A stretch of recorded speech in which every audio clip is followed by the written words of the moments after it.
Oi pessoal, boa noite, tudo bem? Tudo bem?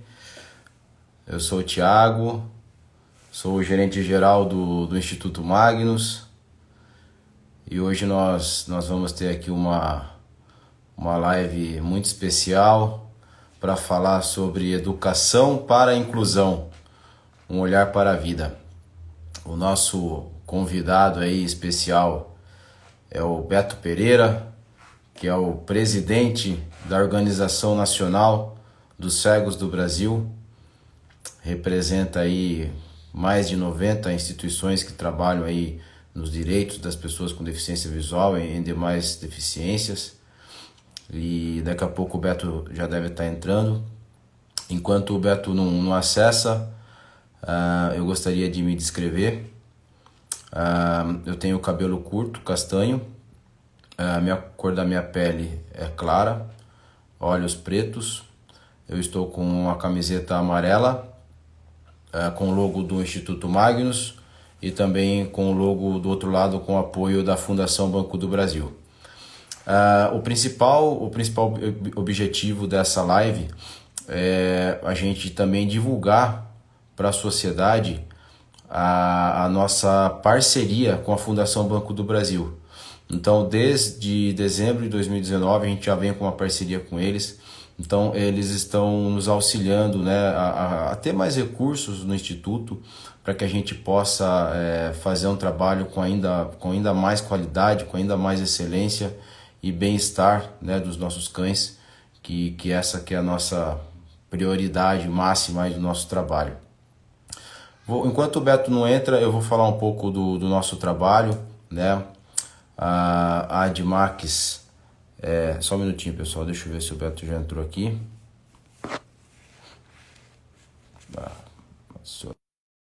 Levando o Beto aqui, pessoal.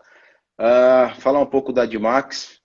A Admax ela é fabricante de ração para pet, está localizada aqui em Salto de Pirapora, mas nós temos fábricas em outros estados, como Pernambuco, como Uberlândia, Minas, Goiás. A matriz está aqui em Salto de Pirapora. E nós temos como propósito amparar pessoas com deficiências e idosos, né? Então, nós temos um trabalho muito forte aí no âmbito social, faz parte do nosso DNA, da nossa essência.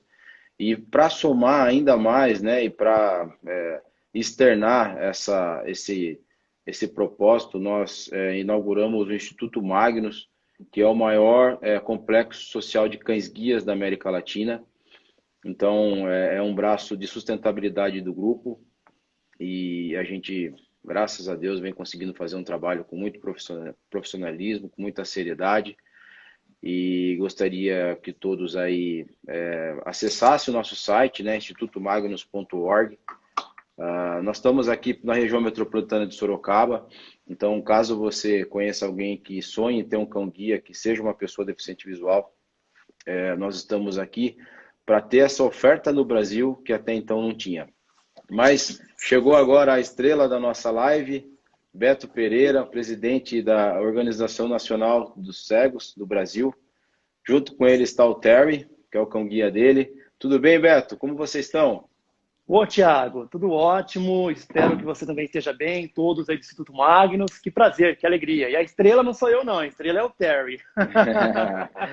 Beto, só fazendo aqui uma introdução, né? Enquanto você não estava conosco, estava acessando, eu me descrevi e fiz uma breve abertura sobre a parceria com a Fundação Banco do Brasil, a qual para nós é muito importante. E também falei brevemente um pouco sobre o trabalho do Instituto Magnus. Mas agora eu vou apresentar você, né, o Beto Pereira, como eu já falei, ele está presidindo aí a principal organização que representa as instituições, né, das pessoas deficientes visuais, não só, né, as pessoas deficientes visuais, mas vários tipos aí de deficiências. O Beto ele tem um mega currículo, ele é sociólogo, jornalista e radialista. Ele é usuário de cão-guia desde 2006, né? Ele já está no segundo cão-guia, ele vai contar um pouco da história dele. Como eu falei, é o presidente da ONCB, assessor de acessibilidade, garantia e defesa de direitos da Laramara, Associação Brasileira de Assistência à Pessoa com Deficiência Visual. o qual nós, o Instituto Magnus, temos um carinho, uma parceria muito grande aí com a Laramara. Um abraço a todos da Laramara. Conselheiro titular do Conselho Nacional de Assistência Social, primeiro delegado do Brasil junto à União Mundial de Cegos, primeiro delegado do Brasil junto à União Latino-Americana de Cegos e gestor de projetos de acessibilidade. Beto, que currículo invejável. Que orgulho de ser um parceiro e um grande amigo seu. Obrigado, Thiago, pelas palavras, obrigado aí pelo currículo, é realmente bem grande, a gente está na trajetória aí já há muito tempo, mas sempre aprendendo muito, sempre trocando muitas experiências. Importante dizer que eu só tenho esse currículo, grande parte, né, do mérito de ter esse currículo todo é por conta das organizações não governamentais, de trabalhos sociais que organizações como o Instituto Magnus, como Laramara, como tantas outras organizações prestam a nós, pessoas cegas e com baixa visão, espalhadas, né, estão elas, essas instituições, por todo o Brasil. E se hoje eu cheguei à diretoria, à presidência de uma organização nacional que representa 90 entidades por todo o Brasil, e se tem essa trajetória, é graças em muito por aquilo que eu recebi dessas entidades não governamentais. Sim, sim. Legal.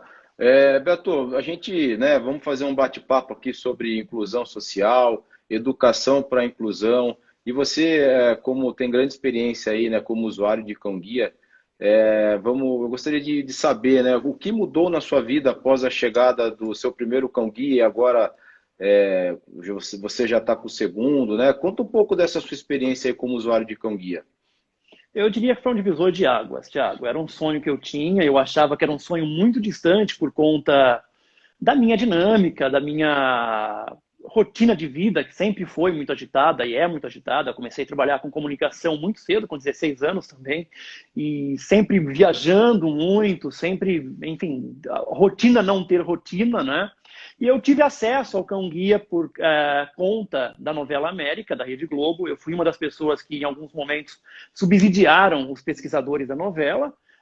Participei rapidamente de duas cenas, Bruno Marquezine, e ele tinha, né, um cão-guia, que era o Quartz, que era um cão real aposentado. Ali a vontade de ter um cão-guia aumentou, e uma certa tarde eu fui convidado para participar de um programa de TV apresentado pela Monique Evas, e fomos entrevistados eu e Thaís Martinez. E o intuito deles era meio que fazer uma disputa do que era melhor, se era bengala ou cão-guia.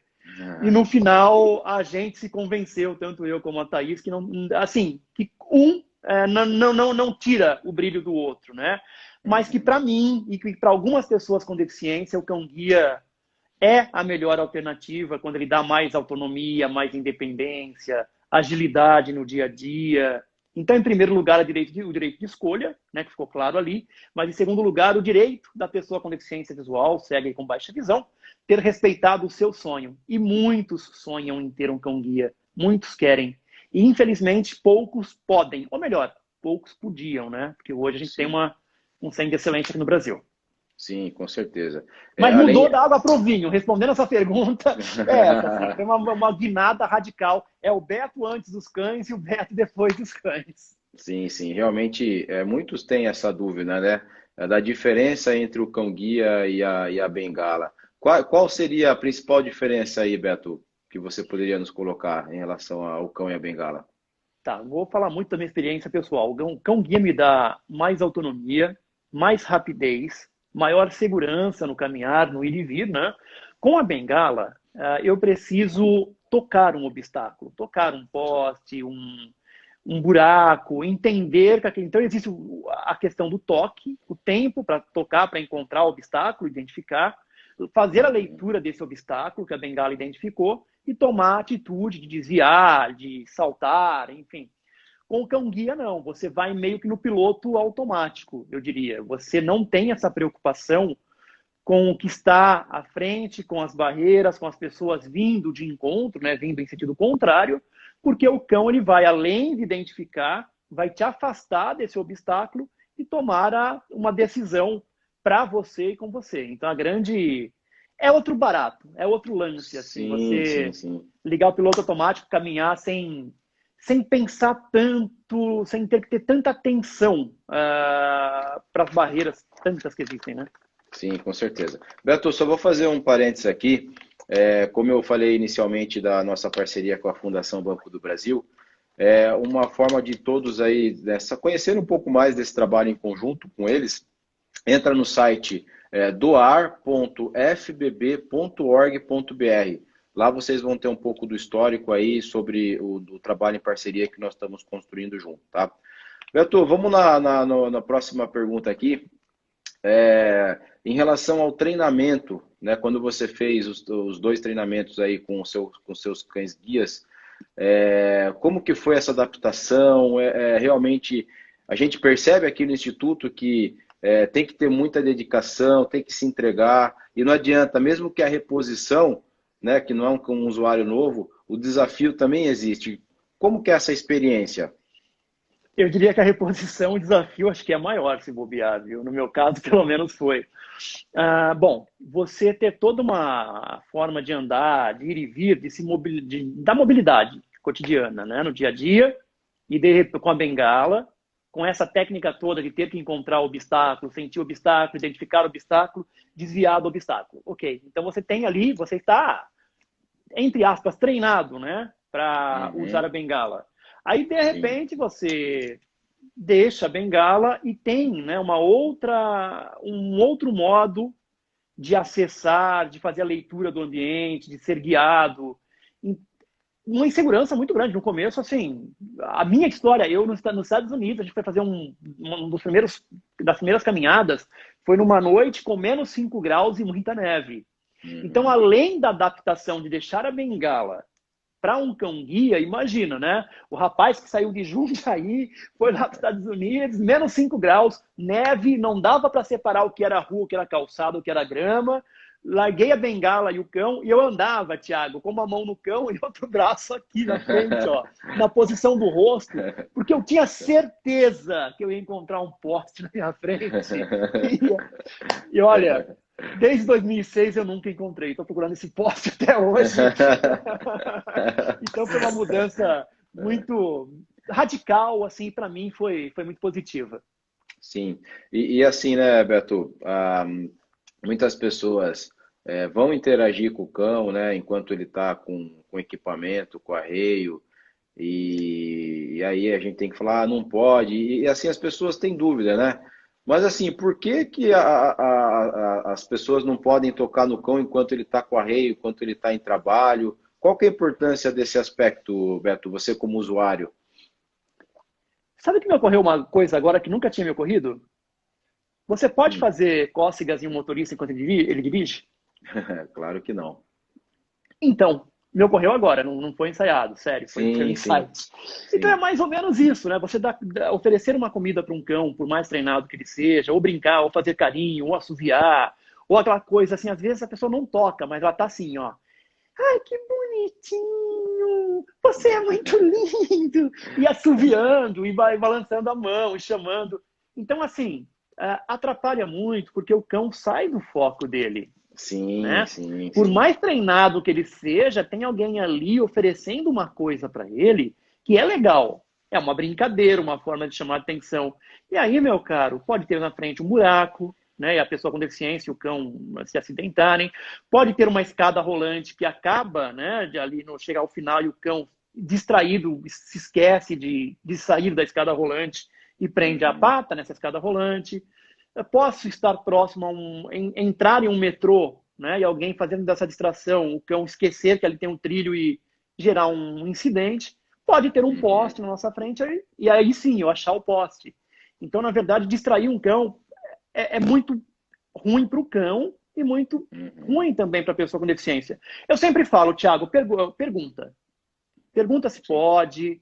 A pessoa com uhum, deficiência, algumas mais, outras em menos grau, e aí entra também o estilo da pessoa, o estilo do cão. Ela vai saber se é o momento certo de brincar ou não, uhum, né? uhum. E tem, acho que tudo um time, bom senso dos dois lados, eu acho que é legal para essa receita. Claro. Só colocar um assunto muito importante aqui, Beto, que muitas pessoas me perguntam lá no Instituto, para uma equipe também. O cão-guia, ele não vive só de trabalho. Mesmo durante o treinamento ou após, quando já está com o usuário, com a pessoa deficiente visual, eles têm muito lazer.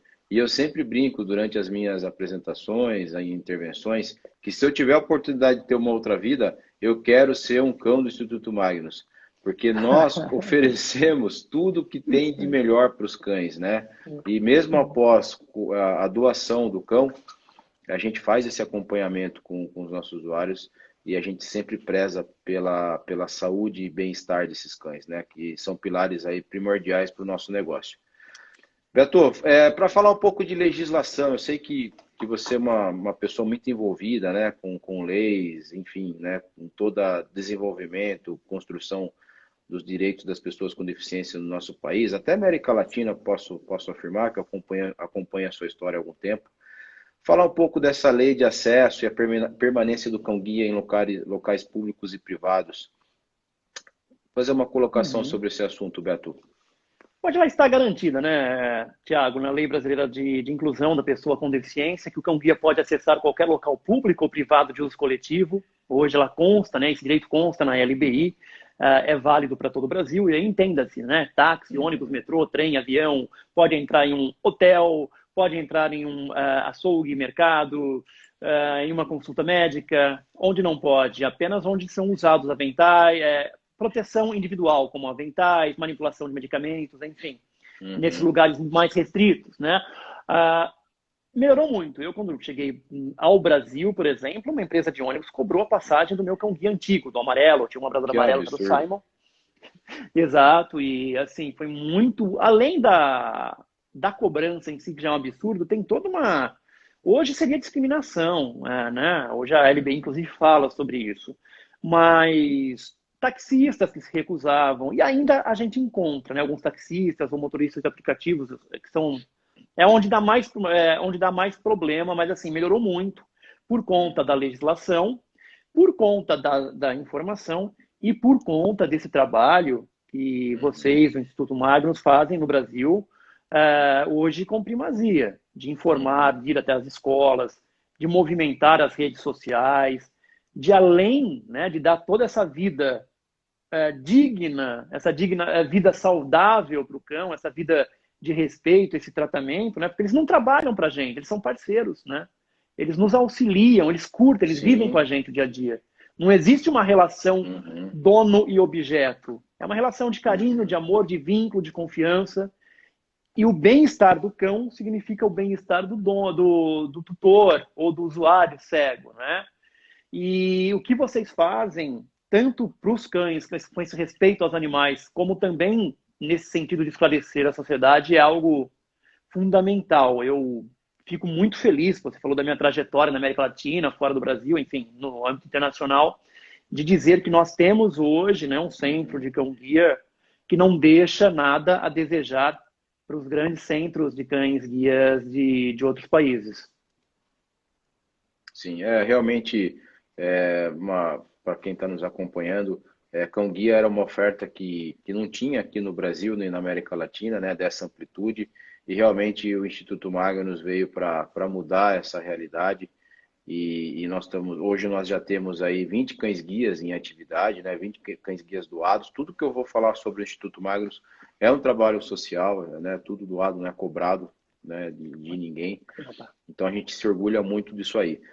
Sobre a questão da legislação, né, do cão-guia, eu gostaria de puxar aqui um lado sobre as famílias socializadoras, que é um trabalho fundamental, né, para nós, e para o mundo do cão-guia, porque sem família socializadora não existe cão-guia. Então, as famílias, elas podem, quem tiver interesse em socializar, o cadastro é através do nosso site, institutomagnus.org, e as famílias ficam com o cão durante um ano, apresenta a sociedade para o cão, é tudo, né, custeado pelo Instituto. O principal objetivo é dar amor e carinho, e depois de um ano esse cão volta para o Instituto para fazer o treinamento específico para se tornar cão-guia. Tá? E as famílias é um instrumento fundamental também em relação à lei, né, do cão-guia, porque o cão que está socializando tem os mesmos direitos de um cão já formado. Então você pode ir com um filhote para locais públicos e privados, e as famílias já são um instrumento, né, de educacional, de conscientização em relação aos direitos das pessoas com deficiência no âmbito da lei do cão-guia. Certo, Beto? Tiago, é muito importante, certo? E Uma questão. muito importante dizer que se não houver família socializadora, não há cão-guia. Então é uma peça fundamental. Hoje, se o Terry está aqui, se o Simon esteve, né, esses 20 cães do Magnus e tantos outros treinados em outros países, né, e doados, estão em atividade, é porque houve o papel fundamental, o papel importante da família socializadora.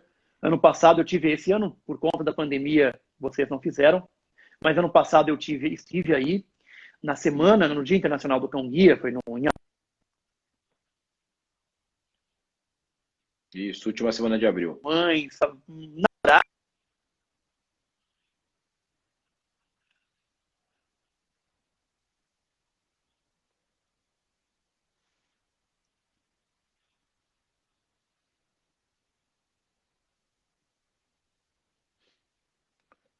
O Beto, acredito que está com um probleminha na conexão. Beto, está nos ouvindo?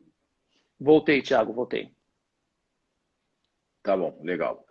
Bom, legal, Beto. Sobre a questão do cão-guia, né? A gente sabe que é um instrumento de inclusão social, que, como você falou no início, em relação à empregabilidade, isso também é um fator que acaba sendo um diferencial, né, para a pessoa que é deficiente visual e tem um cão-guia, ela acaba tendo esse diferencial em relação ao mercado de trabalho?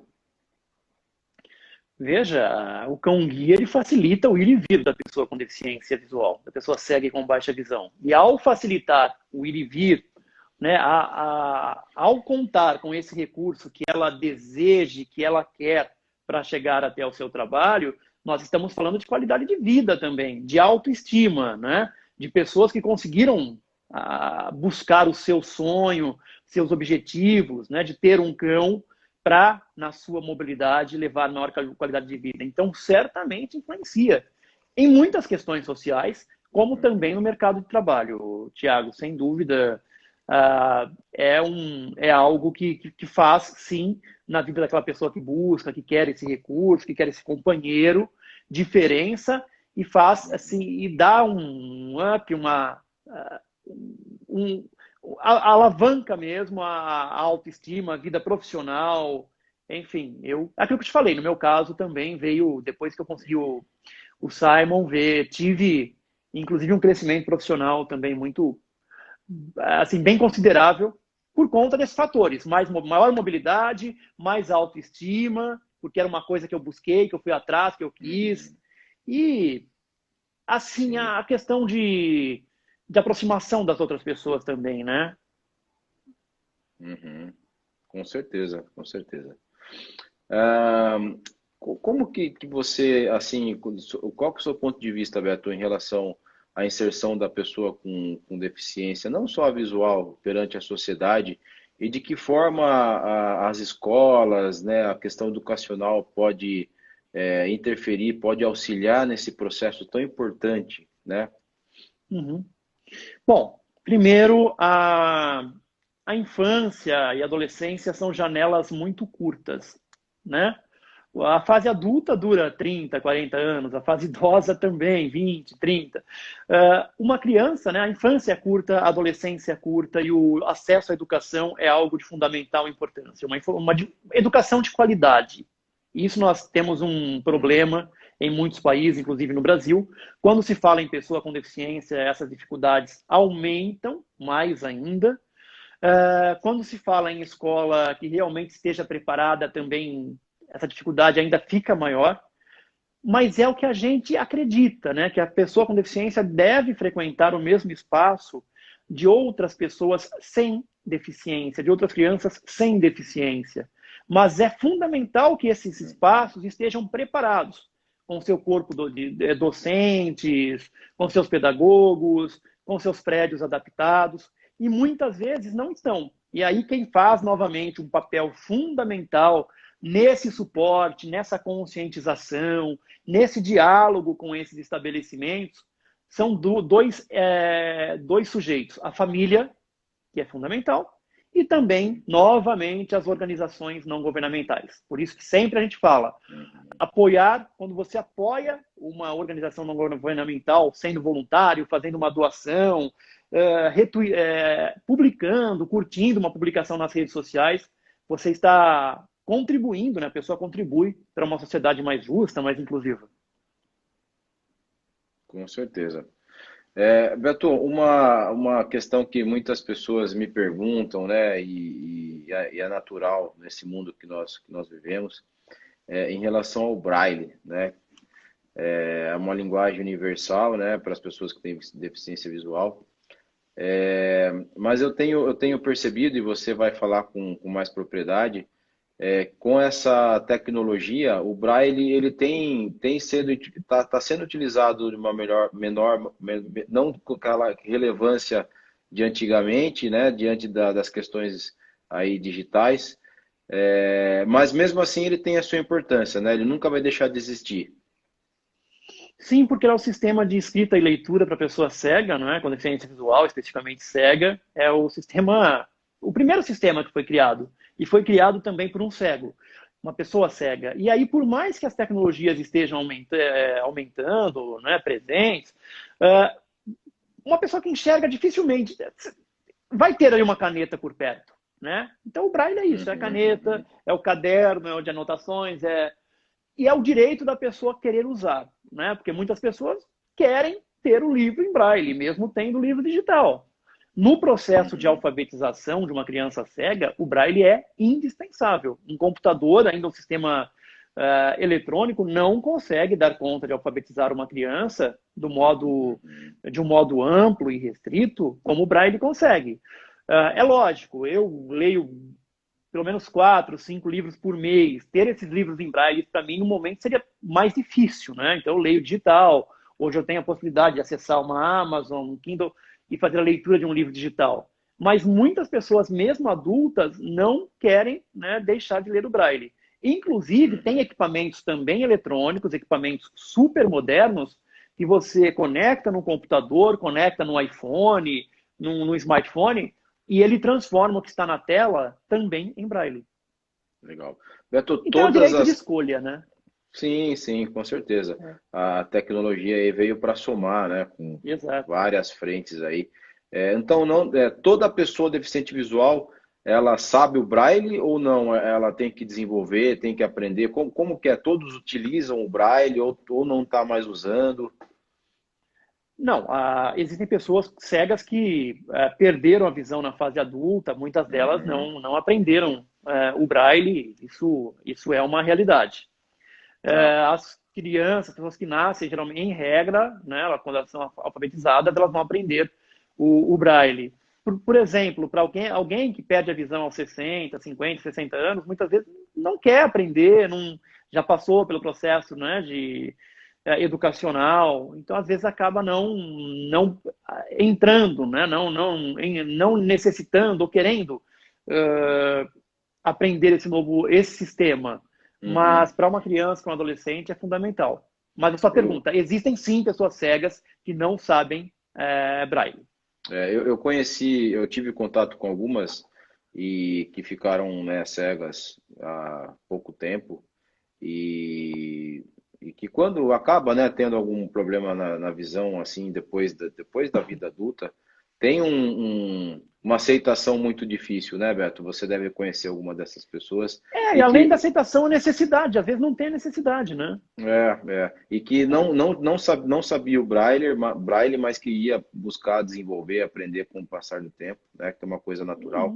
Mas Ou dentro não da querem também, e tem que ser respeitado. Se a pessoa não é, quer, é o direito dela, né? Sim, com certeza. E falando de tecnologia, internet, né? O que essas ferramentas aí melhorou, transformou a vida aí das pessoas deficientes visuais, né? Que trouxe de Uhum. melhor, né, nesse mundo tecnológico? Bom, acho que transformou para toda a sociedade, tanto para o bem quanto para o mal, né? Nós temos hoje um fluxo de informação, que muitas vezes informação não significa conhecimento, né? Você ter 10 livros embaixo do braço, você tem ali a informação, mas para você ter o Uhum, conhecimento, você tem que ler os 10 livros, né? Então a gente recebe centenas de notícias por dia, mas notícias rasas, notícias muitas vezes não aprofundadas. Então, para a gente também tem essa pegada, né, do bom e do mal. Mas uhum, tem algo que é muito especial para a gente, que a internet descortinou algo que era até então complicado. Você ter todo o material em braille de informação, de literatura, você ter acesso ao jornal do dia em tempo real, na hora que o jornal é lançado. Sabe, Thiago, eu quando era criança era um sonho, porque às vezes meu pai tinha que gravar o jornal para mim. Ele acordava cedo, gravava o jornal, ia trabalhar, aí antes de ir para a escola, eu lia ali algumas notícias que ele deixava gravado para mim, era bem...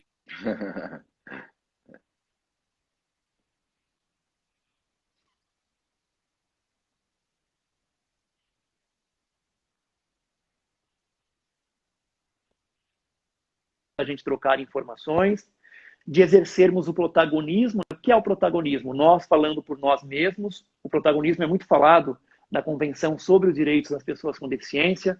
Então, hoje, por exemplo, aqui no meu canal, no Instagram, no Beto Pereira Blind, toda quarta-feira eu lanço um vídeo, por exemplo, de 1 minuto, dando uma dica super rápida, super prática, super, assim, de modo bem fácil de entender sobre inclusão, acessibilidade e respeito à diversidade humana. Até um tempo atrás isso era impensável. Quem conhecia o Beto, quem conhecia uma pessoa cega, era aquele que tinha uma pessoa cega na família, com deficiência na família. Hoje a gente tem também essa oportunidade de exercer o protagonismo também nas redes sociais. Isso é muito legal. Sim. Tem alguma plataforma digital específica, assim, Beto, que é mais acessada? Eu sei que você também lidera uma rádio, né, para as pessoas aí deficientes visuais, que você possa aí destacar para nós? Bom, nós temos diversas ferramentas, nós utilizamos ferramentas, né, como qualquer pessoa sem deficiência, então Facebook, Instagram, Twitter, outras redes sociais, chats de bate-papo, enfim, tá tudo mais, tá mais acessível hoje, tá mais fácil de usar. Mas nós temos ferramentas específicas, como a rádio ONCB, que foi uma rádio criada por nós, da Organização Nacional de Cegos do Brasil, que é uma rádio feita por 15 pessoas cegas com baixa visão. E jornalistas, publicitários, ex-gerente da Rádio Globo, ex-gerente apresentador da CBN, que é baixíssima visão, quase uma pessoa cega, o Marcos Aurélio. Gente, enfim, boníssima, o Marcos, boníssima. Viu? Já entrevistou você, né? É. E aí, Thiago, o que é legal? Que essa rádio é feita por pessoas cegas, mas fala sobre pessoas com deficiência visual em geral, né? Pessoa cega e baixa visão, fala sobre inclusão, acessibilidade, mas também fala sobre pessoa surda, fala sobre pessoa com deficiência física, toca música, faz cobertura de eventos esportivos, traz a diversidade humana também para a conversa, outros segmentos, né? E hoje nós somos a rádio ONCB, quem quiser baixar para iOS ou para Android, rádio ONCB. Além de ouvir a programação em tempo real, nós temos lá mais de 500 arquivos no nosso podcast de áudio, falando sobre tudo. Bengala, cão-guia, máquina Braille, impressora Braille, Instituto Magnus, muitas vezes vocês são parceiros de primeira ordem da gente, trazendo muita informação sempre. Obrigado. E convido todos a baixarem esse aplicativo, que é o Rádio ONCB, que está à disposição gratuitamente de todos. Por falar nisso, vocês, né, tiveram uma participação ao ONCB, uma participação muito inovadora aí, né, diante do momento que nós estamos vivendo de pandemia, com as lives aí com, né, artistas de renome em relação à acessibilidade. Foi algo muito citado, muito falado mundialmente, né, Beto? E partiu do seu trabalho, da sua presidência. Acho que seria legal você falar um pouquinho sobre essa nova tendência que, com a necessidade do momento que nós estamos vivendo, de se reinventar e acabou surgindo. Sabe, Thiago, que foi muito engraçado, assim, eu tenho uns insights, mas esse foi muito legal, assim, eu estava dormindo, acordei de madrugada, perdi o sono, e geralmente acontece isso, aí começo a pensar e tal. E eu sei bem que é isso, Beto. a gente sempre trabalha com pessoas, né, acho que é meio padrão. Aí eu comecei a pensar nas próximas lives, vai ter roupa nova, blá. Falei, peraí, mas por que pra gente, tá todo mundo falando de live, era febre na primeira semana, na segunda semana, mas não, as pessoas com deficiência, a gente não sabe a maquiagem que a artista tá usando, o figurino. Falei, como a gente pode resolver isso? Bom, aí se você pensar, tem diversas barreiras de delay no YouTube, que é atraso, a impossibilidade na época de pandemia de mandar uma pessoa fazer essa audiodescrição no local, o artista muitas vezes está longe. Falei, não, nós temos um canal de rádio e o artista está gerando a imagem. Começamos Sim. a conversar com Marília Mendonça, que foi a primeira, mais de 3 milhões de pessoas nessa live. Depois Bruno Marrone, Maiara e Maraísa, e também fizemos Zé Ramalho, Elba, não, Zé Geraldo, Elba e o Alceu Valença. O Caramba, grande várias encontro, né? lives. Vários, vários. E eles super toparam, não, vamos fazer assim, a gente quer mostrar o que acontece. As pessoas assistem pelo YouTube, mas a rádio ONCB, ela transmite, além do som da live, uma pessoa descrevendo, olha, ela entra no palco, a cabeça, joga a cabeça para trás, mexe os braços, está com uma camisa de tal cor. Então vai descrevendo o cenário, porque muitas informações a gente acaba perdendo pelo fato dessas informações serem extremamente visuais, né? E a rádio ONCB, e vocês foram muito parceiros nisso e foi a primeira rádio a fazer isso, Tiago, no mundo.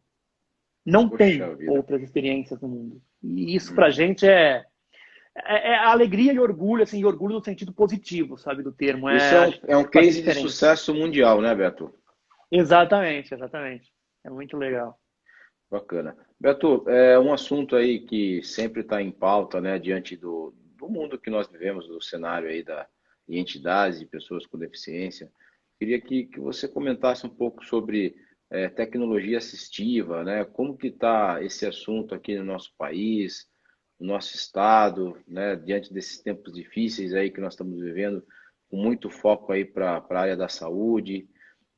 Como que está esse assunto aí sendo abordado pelas políticas públicas, pelas iniciativas privadas? Bom, tecnologia assistiva é tudo aquilo que oferece a pessoa com deficiência, né?